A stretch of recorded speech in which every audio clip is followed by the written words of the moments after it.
The allure of exploration has been innate to humanity since time began. It's how we spread over the entire surface over the last 70,000 years.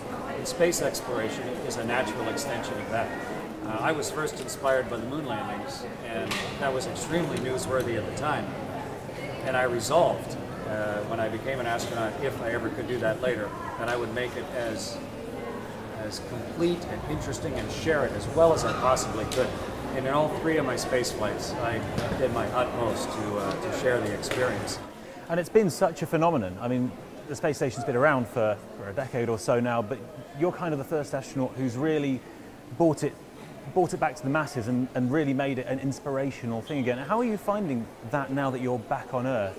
I'm really pleased that the work that I did with the Canadian Space Agency, with NASA, and all the people that supported me, my son, Evan, who did a tremendous amount of social media, that all that could come together to have such a worldwide impact, to have millions of people notice the incredible stuff that we're all doing together. And you talk about kind of future technologies there. Obviously space tourism is coming, more or less, it's inevitable.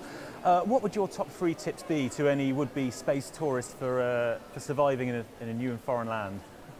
Here are my 3 recommendations. Number 1, put your camera down and look out the window. The experience is going to be short and rare, and don't miss it by fumbling with the lens or an f-stop. Number 2 is make up a mental list of a few things that you definitely want to do in weightlessness, and do them. Close your eyes and picture that you've fallen off a building. Try and do 30 somersaults.